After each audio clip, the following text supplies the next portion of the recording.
ಅದಕ್ಕೆ ಉದಾಹರಣೆ ಅಂತಂದರೆ ನಾನು ಶಿವಮೊಗ್ಗ ಬಿಟ್ಟ ಮೇಲೆ ಇಲ್ಲಿ ಬಂದೆ, ಸುಮಾರು ಡಿಪಾರ್ಟ್ಮೆಂಟ್ಗಳನ್ನ ಸುತ್ತಿದ್ದೇನೆ, ಒಳ್ಳೆ ಅನುಭವ ಆಗಿದೆ. ಎಲ್ಲೋ ಕರೋನಾ ಬಂತು, BBMP ಕೆಲಸ ಮಾಡಿ ಅಂದರು, ಮಾಡಿದೆ. ಕರೋನಾದಲ್ಲಿ ಅಲ್ಲಿ ಸ್ವಲ್ಪ ಸಮಸ್ಯೆ ಇತ್ತು, ಮಾಡಿ ಅಂದರು. ಚಾಲೆಂಜ್ ಇದ್ದ ಕಡೆ ಕೆಲಸ ಮಾಡಬೇಕು. ಮುಜರಾಯಲ್ಲಿ ಮಾಡಿದೆ, ವುಮೆನ್ ಆ್ಯಂಡ್ ಚೈಲ್ಡಲ್ಲಿ ಮಾಡಿದೆ.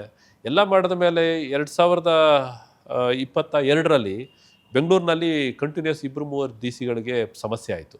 ಒಬ್ಬರು ಸುಸೈಡ್ ಮಾಡಿಕೊಂಡ್ರು, ಒಬ್ಬರು ಜೈಲಿಗೆ ಹೋದರು, ಇನ್ನೊಬ್ಬರು ಸಸ್ಪೆಂಡ್ ಆದರು.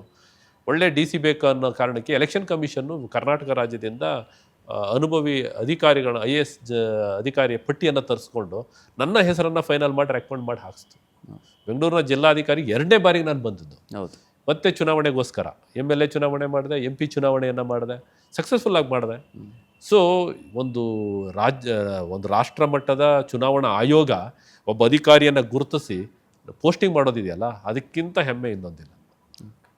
ದೊಡ್ಡ ಹೆಮ್ಮೆ ಇನ್ನೊಂದಿಲ್ಲ. 2ನೇ ಬಾರಿ ಬೆಂಗಳೂರು ಜಿಲ್ಲಾಧಿಕಾರಿ ಆದಾಗ ಇನ್ನೊಂದಿಷ್ಟು ಅನುಭವಗಳನ್ನು ಹಂಚ್ಕೊಳ್ಳೋದು. ಇಲ್ಲ, ತುಂಬ ಒಳ್ಳೆಯ ಅನುಭವಗಳಾಗಿದೆ. ನಾನು 2-3 ಉದಾಹರಣೆ ಕೊಡಬಹುದಾದದ್ದು. ದಿನನಿತ್ಯ ನಾವು ಕೆಲಸ ಮಾಡ್ತೇವೆ.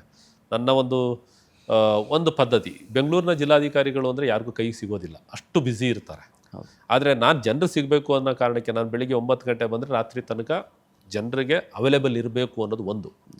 ಎರಡನೇದು, ನಾನು ಬಂದಾಗ 5,990 ಹತ್ತತ್ರ 6,000 ಕೋರ್ಟ್ ಕೇಸ್ಗಳಿದ್ವು. 10, 15 ವರ್ಷ, 20 ವರ್ಷದ ಪೆಂಡಿಂಗ್ ಕೇಸಸ್ ಇದ್ವು. 6,000 ಇದ್ವು. ಅದ್ರ ಜೊತೆಗೆ ನಾನು ಬಂದ ಸುಮಾರು 20 ತಿಂಗಳಲ್ಲಿ ಮತ್ತೆ 1,200 ಆ್ಯಡ್ ಆದವು. ಒಟ್ಟು 7,200. ಅವನ್ನೆಲ್ಲದರ ಡಿಸ್ಪೋಸ್ ಮಾಡ್ತಾ ನಾನು ಬರಬೇಕಾದ್ರೆ ಅದನ್ನು 2,900ಕ್ಕೆ ಇಳಿಸಿದ್ದೆ. ಅಂದರೆ ಹತ್ತತ್ರ 4,000 ಕೇಸ್ಗಳನ್ನು ಡಿಸ್ಪೋಸ್ ಮಾಡಿದ್ದಾನೆ. ಅಂದರೆ 10-15 ವರ್ಷಗಳಿಂದ ಜನ ಸುತ್ತವರು ಅಂಥದ್ದನ್ನೆಲ್ಲ ಡಿಸ್ಪೋಸ್ ಮಾಡಿದ್ದಾನೆ. ಸುಮಾರು 10-15 ವರ್ಷಗಳಿಂದ ವಿಶೇಷ ಆಶ್ರಯ ಯೋಜನೆ ಅಂತಿತ್ತು. DC-ನೇ ಅದರ ಅಧ್ಯಕ್ಷರು.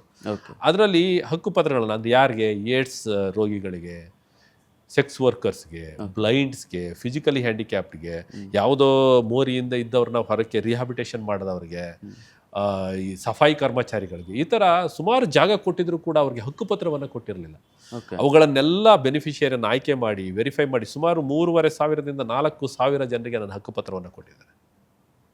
ನಿಮಗೆ ಒಂದು ಉದಾಹರಣೆ ತಾವು ಹೋಗಿ ನೋಡ್ಬೋದು. ಪಂತ್ರಪಾಳ್ಯ ಅಂತ ಒಂದು ಸ್ಲಮ್ ಇತ್ತಿಲ್ಲಿ. ಅಲ್ಲಿ ನೈಸ್ ರೋಡು ಹೋಗೋದು ಇತ್ತು.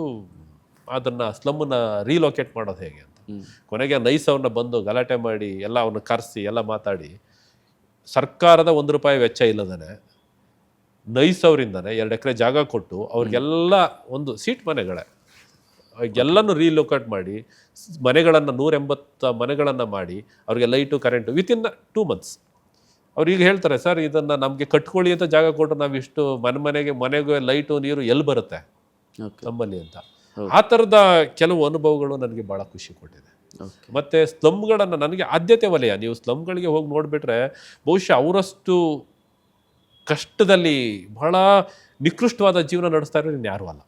ನಾನು ಯಾವಾಗಲೂ ಹೇಳ್ತಿರ್ತಾನೆ, ನಾನು ಎಲ್ಲನೂ ಅಧಿಕಾರಿಗಳನ್ನ ಕರೆದು ಬೈಬೇಕಾದ್ರೆ ಒಂದು ಸ್ಲಮ್ಗೆ ಹೋಗಿ ನೋಡ್ರಿ, ಎಷ್ಟಿರುತ್ತೆ, 100 ಅಡಿ ಅಂಟೆ 100 ಅಡಿ ಒಂದು ಅರ್ಧ ಎಕರೆ ಜಾಗದಲ್ಲಿ 100 ಮನೆ ಇರುತ್ತೆ. ಅದರಲ್ಲಿ ಹುಡುಕೊಂಡು ಹೋದರೆ ಹೆಣ್ಮಕ್ಳನ್ನು ಶಿವಮೊಗ್ಗದಲ್ಲೇ ಸ್ಟಡಿ ಮಾಡಿದ್ದಾನೆ. ಒಂದು 15ರಿಂದ 20 ವರ್ಷದ ಹೆಣ್ಮಕ್ಳು ಏನಿಲ್ಲ ಅಂದರೂ ಒಂದು 30-40 ಹೆಣ್ಮಕ್ಳು ಸಿಗ್ತಾರೆ. ಅವರು ಸ್ನಾನಕ್ಕೆಲ್ಲ ಹೋಗ್ತಾರೆ, ಟಾಯ್ಲೆಟ್ಗೆಲ್ಲ ಹೋಗ್ತಾರೆ. ನಮ್ಮ ಹೆಣ್ಮಕ್ಳಾದರೆ ಯಾವ ಸ್ಥಿತಿಲಿ ಇರ್ತಿದ್ವಿ ಅನ್ನುವಂಥದ್ದು ಇದೆಯಲ್ಲ, ಅದು ಕಲ್ಪನೆ ಮಾಡಿಕೊಂಡ್ರೆ ಅಸಾಧ್ಯ. ಅದರಿಂದಾಗಿ ನಾನು ಸುಮಾರು ಒಂದು 120 ಎಕರೆಗಿಂತ ಹೆಚ್ಚು ಜಾಗವನ್ನು ನಾನು ಸ್ಲಮ್ ರೀಲೊಕೇಶನ್ ಕೊಟ್ಟಿದ್ದೇನೆ. ಸ್ಲಮ್ ಬೋರ್ಡ್ಗೆ ಹ್ಯಾಂಡ್ ಓವರ್ ಮಾಡಿದ್ದೇನೆ. ಇದು ಒಂದು 20 ತಿಂಗಳಲ್ಲಿ ನನ್ನ ಆದ್ಯತೆ ಕರ್ತವ್ಯಗಳದು. ಗೌರ್ಮೆಂಟ್ ಲ್ಯಾಂಡನ್ನು ಬಿಡಿಸಿದ್ದೇನೆ. ಈ ಥರದ ಒಂದಷ್ಟು ಕೆಲಸಗಳು, ಚುನಾವಣೆಯನ್ನು ಯಶಸ್ವಿಯಾಗಿ ನಿರ್ವಹಿಸಿದ್ದೇನೆ. ಮತದಾರ ಪಟ್ಟಿ ಪ್ರಾಬ್ಲಮ್ ಇತ್ತು, ಅದನ್ನು ರೆಕ್ಟಿಫೈ ಮಾಡೋಕ್ಕೆ ಪ್ರಯತ್ನ ಮಾಡಿದ್ದೇನೆ. ಈ ಥರದ ಕೆಲಸಗಳು ನನಗೆ ಭಾಳಷ್ಟು ಖುಷಿ.